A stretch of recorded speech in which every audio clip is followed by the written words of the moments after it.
Thank you for attending today's meeting, and I will let you know that the recorded remarks will be available on our website at a later time. I wanted to also speak briefly with you about the day-to-day terminal operations. Some in the media have reported some gate issues, some questions about that, as well as I noticed last night that the PMA listed a new gate hour publication on its website. Can you give us any insight to how that might impact operations as you see it? Yeah, I don't see any specific impact to operations, but a couple things as background. It was brought to my attention last week that the terminal operators were lacking the cleaning solutions and materials necessary to keep our equipment sanitized and our communication pieces also sanitized as they're handed from one member of the longshore workforce to another. We immediately leapt into action. And with the great work of Marty Adams from the Los Angeles Department of Water and Power, secured 1,400 gallon equivalents of bleach and solution that is being mixed by our hazmat team, diluted to the levels that the CDC has outlined as appropriate for sanitization of industrial equipment. That product is being distributed throughout the harbor community as we speak. Both Los Angeles and Long Beach terminals are receiving 32-ounce spray bottles that will help our men and women on the waterfront keep their equipment clean and prevent any spread of the COVID-19 virus. The gate activity is predicated on volume, and while our terminal operators are open every day, there may be changes in truck gate activity simply based on the needs of that individual terminal and the customers they serve. We are posting that information on scheduling on our website at portoflosangeles.org, and we're also pushing that information through our other channels to get to you, the truckers, and other supply chain partners. Very fluid situation. Again, we're moving about half of the cargo that we did in the third quarter of 2019, as many of our importers rushed to get ahead of those so ill-advised tariffs that were to be implemented by Washington. We can process this amount of cargo, but it takes a lot of planning. And the information sharing aspect of this has never been more important. And I would encourage the members and the other supply chain partners you work with to join us in that effort. Thank you. And to the point, some have mentioned that the appointment system and PeerPass in particular might have been suffering some struggles during this period. Do you, at the Port of LA, see any, how do you see that issue, and do you see it, the continuity and the benefit of PeerPass remaining? Well, something we have championed on both of those issues is, one, a universal appointment system between the ports of Long Beach and Los Angeles marine terminals. Unfortunately, we have not gotten a lot of cooperation in that area, but the Los Angeles marine terminal operators have committed just that to us. And I announced it at our State of the Port speech back in January of this year. We have the technology available to us, and we'll be ready to implement that process very soon on the Los Angeles side. But as we well know, most of the members and most of the import-export community uses both ports. And we think it's imperative that the Port of Long Beach and their terminal operators join us in this effort that has been outlined by the BCOs as critical. I have long talked about PeerPass and the need for modernization. The monies that flow towards secondary and tertiary gates through PeerPass have been long panned. There was also talk very early on as to how we would do this in a very different way. I stand by ready to act and enable the ability for terminals to work on extended gate hours, mitigate traffic during normal rush hour timeframes when folks are commuting to work and children are going to school. And last, making it so that it is economical for the importer and exporter to do. And I look as we come up and catch our breath from all the work that we're doing right now to work with you on what that modernization may look like. I have some ideas, but I also want to hear from you. I do not see at this point, to answer your question specifically, any particular breakdowns other than the value that PeerPass offers and making sure that we have fluidity at our gates and available times for our truck community to move your cargo in and out of our port complex. If you see something different, by all means, please let us know. And in the room, spaced very much so around social distancing, I have Mike DiBernardo, who is the head of all of our commercial activity, and David Libatique, who is in charge of our stakeholder engagement. We have the right people to fan out should you see things on the ground that need our attention. Well, to that point, I think that the one concern has been this requirement for dual transactions. And do you see that as being an issue that is going to change as a result of COVID-19 in an effort to reposition certain equipment, particularly the empties, because obviously there's an imbalance in the trade right now. And I very clearly heard your commentary on the MSC vessels that are going to be dedicated to helping rebalance the equipment. But with specific to dual transactions, is that something you see as being a particular issue? It's my view as a longtime logistics person that dual transactions only benefit all of us. Prior to the COVID-19 activity really taking place and the executive orders coming out last week, less than 20% of our Could I ask that individual to mute their phone, please? Seems to be a little activity at home. I'm trying to find out who that is. I'm sorry. That's okay. That, I'm sure the kids are having a good time. I just don't want to interrupt.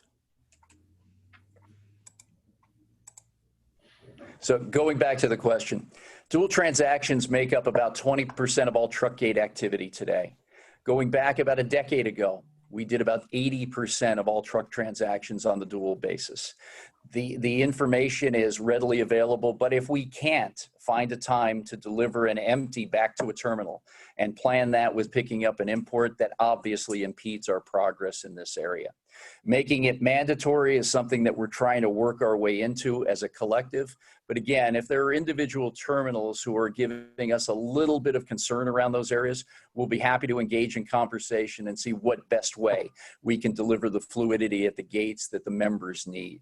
But mind you, at the same time, our ability to make sure that those gates are operating fluidly, our truck community getting the number of turns per day to earn a good living and get the cargo where it needs to be, while at the same time reducing emissions because we're that much more efficient, all play into the right narrative, but we have to execute.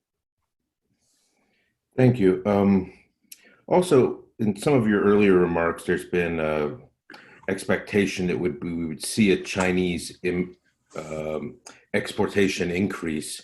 When do you forecast, or based on Port Optimizer expectations and some of the other issues that we've identified, such as traffic patterns and pollution in China, that would kind of indicate that there's an increase or return to work? Does the port have any expectation of when that increase in exports to the United States might return to something more normal? Yeah, a couple things. I think number one, that all of our indications are that we'll see a modest uptick beginning mid to late April. That may be paired by the information that we're receiving this week from major retailers that orders, as I mentioned, are being postponed, pushed back, or even canceled.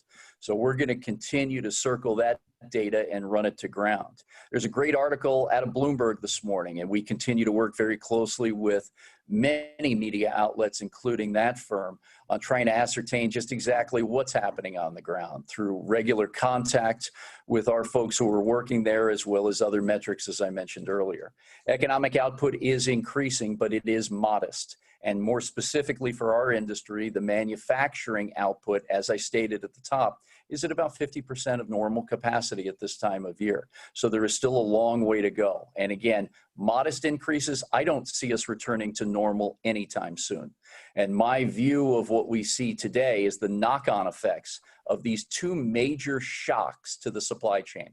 One, the tariff policies, and now two, COVID-19's global health crisis will see us in uneven territory for the balance of this year. Over time, as your merchandisers make decisions on where to source product from and what routes to take from the transportation side of your business, we'll have a little cleaner view as to what we see. But I see the impacts of the tariffs alone knocking about 15% of our import volume to other marketplaces. Well, to that point, what role do you see as South Korea's exports and their predicted forecast as helping to make up for that, given their current struggles with COVID-19? If we look on our book of business, it's about 55% weighted to China. Japan and Korea follow as distant second and thirds. Last year and leading into the first quarter of this year, increase in cargo volume from Southeast Asia, specifically the SIMPTVZ, seen strong double-digit growth. But it takes about 7 Vietnams to make up for South China's Guangdong province. Other countries are running at very, very high levels of capacity output, simply because up until now, the U.S. economy had been moving in a very strong fashion for the better part of a decade.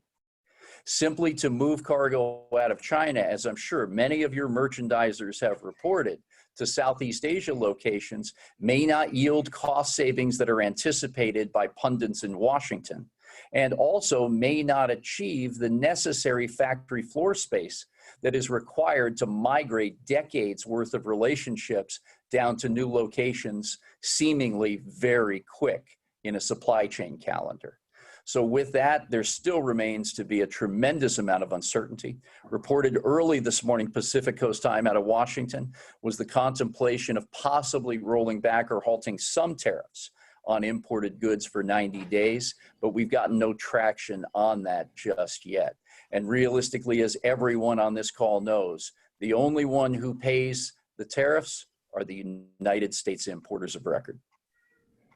Very good. I know you're aware of the letter that was written to the president by association, I think, of approximately 116, 120 retailers and various importers asking for relief on those tariffs. But I haven't heard anything that has come out of that other than what you just reported. So I think we're all waiting with an expectation that either the president or Congress will act to mitigate some of these tariffs to allow the increase in imported goods. Noted very well. And I don't want to become overly political on this or any other public dialogue other than the fact that the tariffs don't work. Imports increased, exports declined, and here at the Port of Los Angeles for 14 consecutive months, and the trade gap has widened.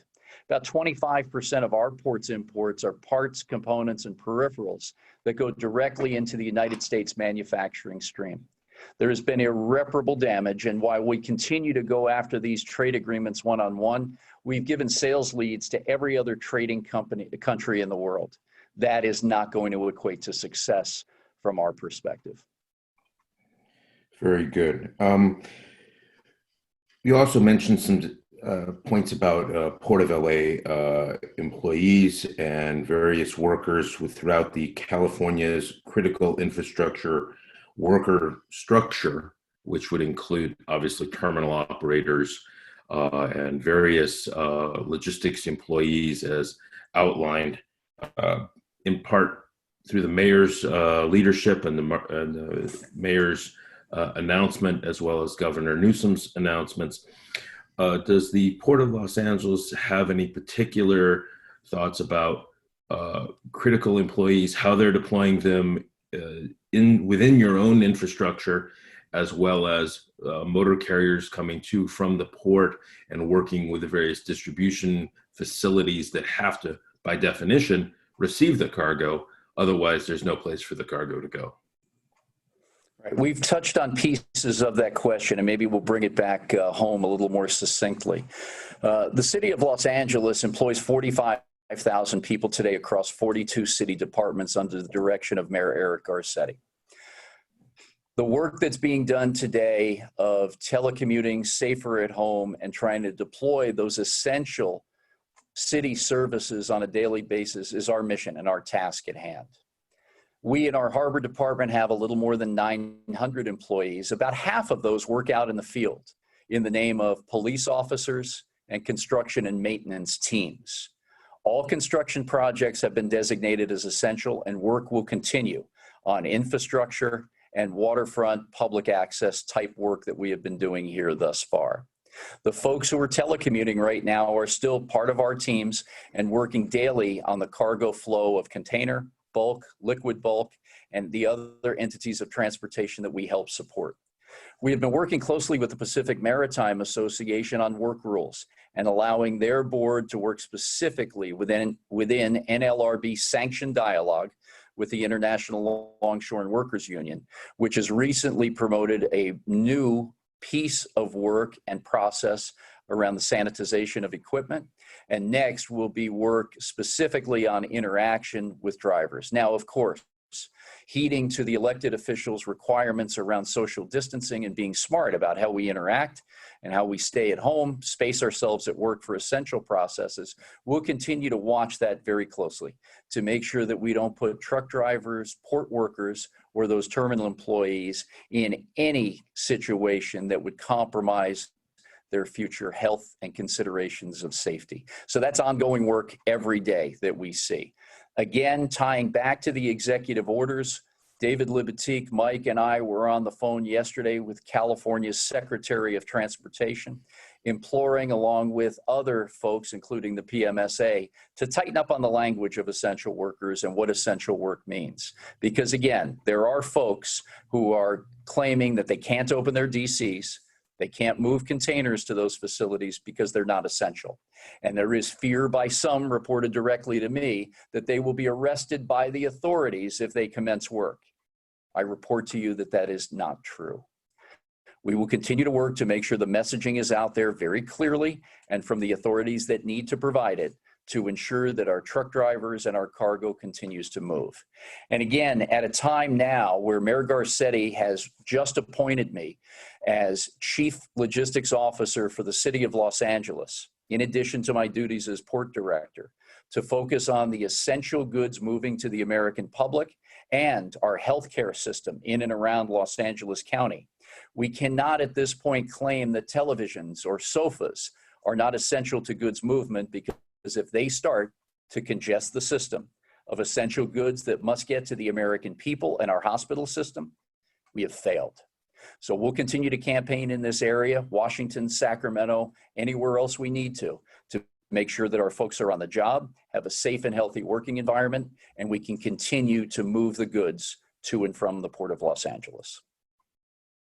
Thank you very much. I think that point you made about having distribution facilities open is particularly important to the membership as well as to the smooth flow of goods, because obviously if we can't get the goods out of the harbor through a simple dray, it's just going to add to the ongoing strain on the system and would eliminate, or not eliminate, but make it more difficult to get the key goods that need to get out, part of an ongoing issue.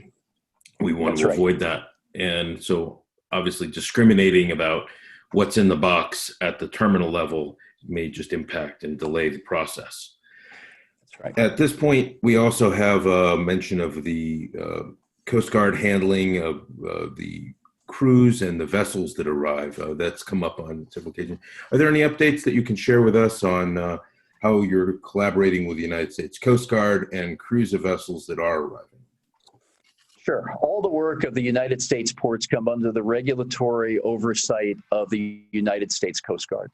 And in working through one of the nation's only port police forces on the ground here with 200 sworn and civilian officers, we have been working closely with the U.S. Coast Guard, CBP, and other allied agencies nationally, regionally, and locally. And to give you a little bit of a frame of what we've been doing, with the regulations that have been updated since the heightened alerts of COVID-19 began to trickle through the supply chain in late fourth quarter of 2019, every vessel coming to the Port of Los Angeles must have its captain or master report into Coast Guard and CBP on the health disposition of their crew 96 hours or 4 days before a vessel is scheduled to arrive at our port. If there are any illnesses or if there are COVID-19 concerns and symptoms, that vessel will be quarantined outside the port's breakwater, waiting for medical expertise to arrive, evaluate, and test those who may be symptomatic of the virus.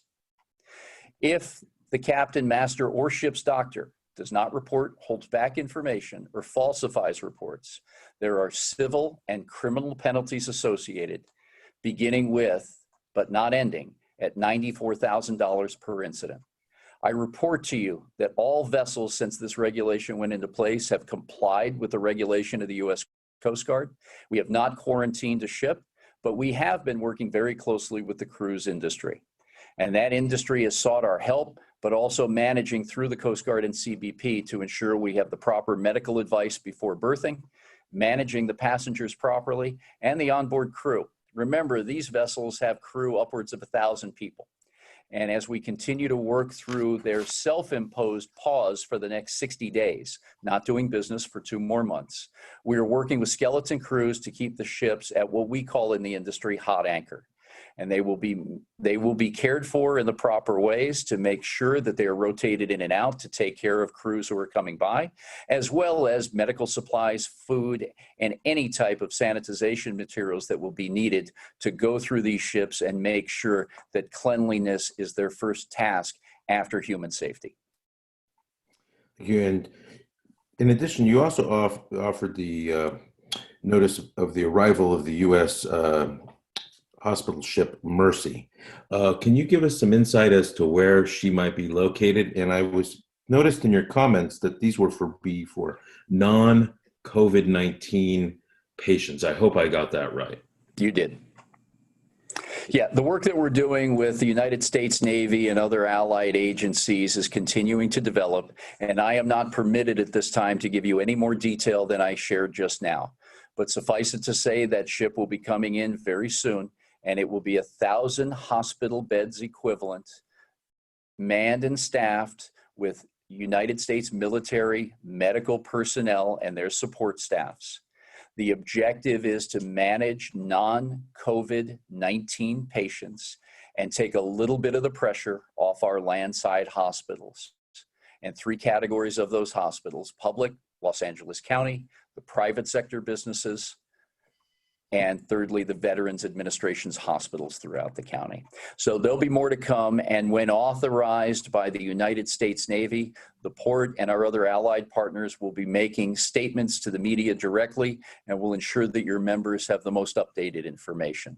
But I assure you, from all the work that we've done so far and led from our side by both Chief Tom Gazy of the Port Police and Mike DiBernardo, the welcoming of the U.S. and the United States Navy ship Mercy will not, and I underscore not, impede the cargo flow here at the Port of Los Angeles. Thank you. Recently, or last week, there was a brief closure of the Houston Port Terminal Complex in 2 particular terminals, I understand, due to a COVID-19, a worker who tested positive for COVID-19. I believe Houston put into place a particular action plan. I wondered if you had collaborated or spoken with the Port of Houston about their response and what lessons might be learned about how we would respond if such a situation were to arise here. Sure. We have protocols in place, but we're also very friendly with most ports. And we have taken, Roger Gunther in Houston's a good friend, we have taken advice from his staff on what they did, what they saw, and what they would do next. I've also been working very closely with the port director in Venice, Italy, who is at the epicenter right now of this COVID-19 virus. Yet his port complex has remained open to shuttle and collect essential goods for the Italian people and those of the European continent, as well as important medical supplies and machinery that must go to the healthcare facilities and hospitals. So we're staying very close to people who are on the ground, as well as employing our own practices based on the medical experts that we work with every day. Led by Los Angeles Mayor Eric Garcetti, recently his general manager cohort met with Dr. Barbara Ferrar, Los Angeles County's top physician, in working around what protocols will be should someone feel ill at home or a family member, should someone feel ill in the office or on a marine terminal, and what we do next to help and assist those individuals, up to and including testing, feedback from that testing in an anonymous fashion to ensure we maintain all HIPAA requirements, but while looking to preserve the health and safety of those who may have worked around that affected individual. I have also been asked to share that for individual private sector protocols, you can contact Jim McKenna at the Pacific Maritime Association for any information you need with respect to individual terminal operations and their business contingency plans. Suffice it to say, I have also turned in my continuity of operations plan to the mayor some weeks ago that has been vetted and approved, which we will be carrying through on our daily basis from our check-ins all the way to the operations at the field level. Thank you.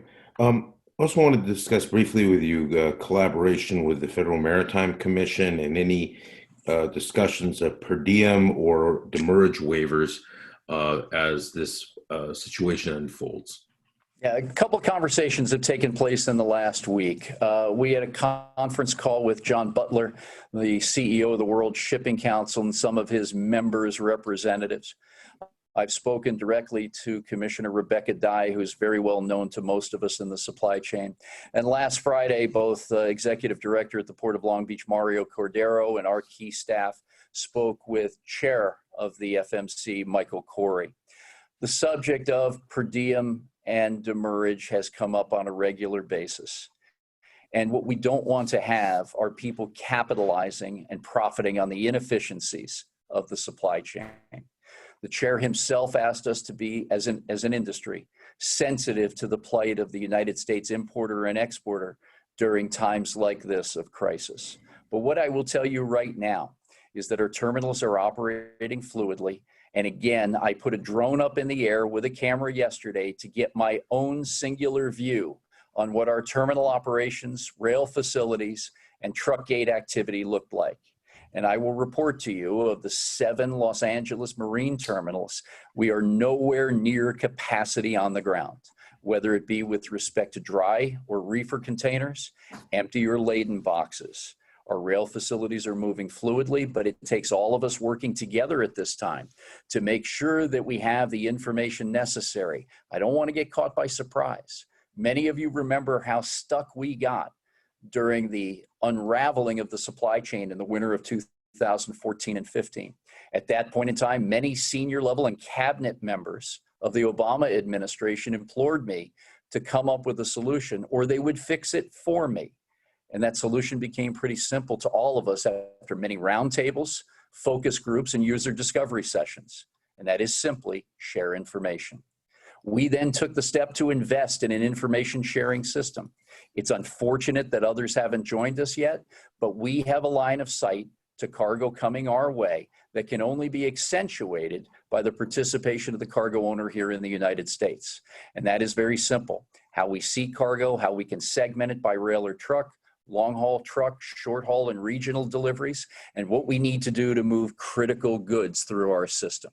And as part of the other work I'm doing as Chief Logistics Officer, it is just that. It's about segmenting cargo based on information. We are not using your data in any untoward way. We are not selling your data to other folks. The job here is to let logisticians do their work so we can move the cargo as smoothly as possible. One of the basic ideas is very simple, as developed by Mike DiBernardo. About a third of all of our imports move to the Inland Empire about 60 miles away. If we could stow our ships, work them, and reserve space on our terminal tarmacs, giving truckers the confidence that they could pick up containers overnight, deliver on a hub and spoke system in the IE, that frees up our truck gates by 1/3 during normal operations. And there are many more ideas like this that are all born from information sharing. So if there's any work that you need us to do to get you online with what we're attempting, or that you want to share even more information than you're doing today, please contact us. Very good. And that is consistent with the Port Optimizer and GE technologies that you're implementing, correct? That's right. But the core of information sharing is regardless of the underlying service provider. We just happened through a very public process to find a great partner in GE. This work can continue around the table and now through mediums like this that you've set up today to make sure that we have the most updated information possible. And we also know about trends. Again, I'm hearing from many retailers directly. I'm hearing from the media about their conversations with retailers around what downline orders are going to look like. We need to make sure we run that truth to ground so we are prepared and we can give that information back upstream as well. And we have a lot of time to react. The order cycle process, as many of you live every day, runs between 60 and 120 days. We have a lot of time to plan, and that information will just make us that much smarter. Excellent. And as a closing question from my end, and then we'll go to the panel questions here with our remaining time, with our participant questions with our remaining time. What do you see as the impact of COVID-19 on the Port of LA strategic plan, as just a general comment, and if you see that strategic plan altering or changing in any way because of what's happened? Yeah, I think that's a very thoughtful question. As an American living in China during SARS, I had a firsthand view of what a viral epidemic looks like. We took a lot of learnings from that and brought them here to Los Angeles for this very case. And I still see this as unique, where we have much more to do and learn about. The work that is being done remotely, the ability for technology like this now to allow us to communicate, and what we must do to engage medical experts early on to avoid losing key folks for any period of time on the delivery of essential services. But most importantly of all, we have shown from the more recent statistics that were published last night here in Los Angeles County that this virus does not discriminate. And we must take this health and safety concern as job number one for all of us as global citizens.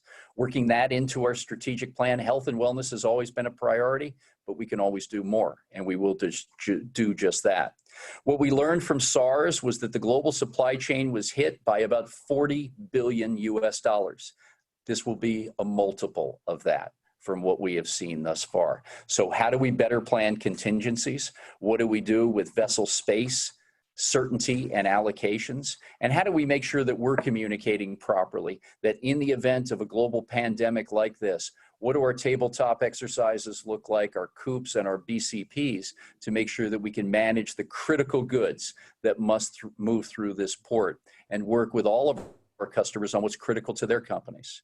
I will say too, in this other role that we are just starting to open up, I have been heartened by the amount of companies and individuals that we've known for decades raising their hands and asking to help.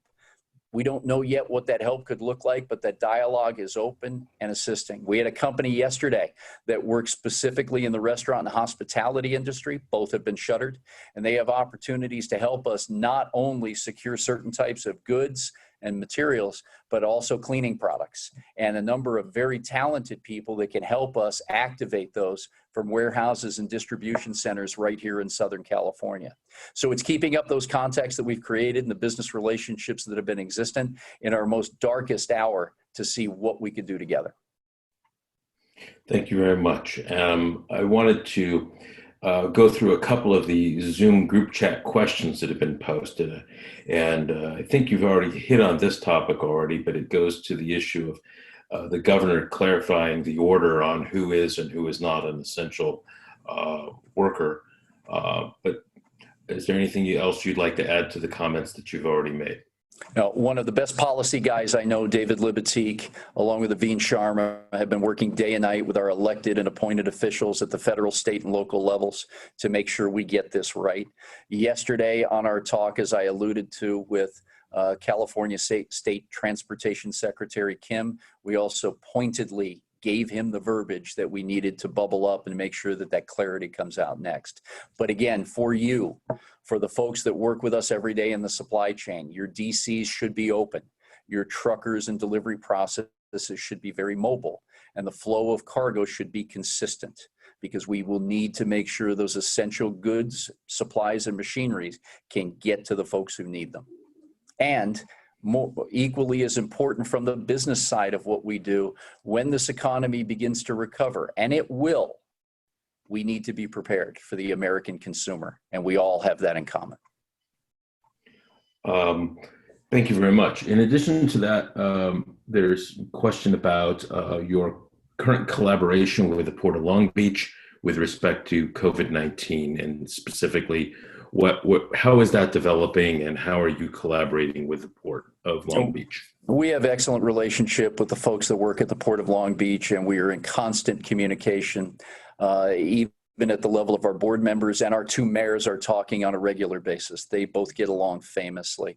The work that we're trying to do here matches both sides of the port, and it is not proprietary in nature. And to give you that one example, as the ILWU approached us last week in desperate need of cleaning solutions, we went out with Los Angeles Department of Water and Power, procured 1,400 gallon equivalents, and are distributing them to both sides of the San Pedro Bay.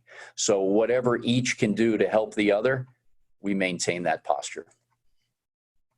Very good. I think you've already addressed the question on reposition of empties. I do also want to ask you, as we wrap this up today, I want to say thank you so much for giving us your time and your thoughts and input, and assuring our membership about what the areas where they can help. I know there's been a couple of questions about how we can continue this dialogue.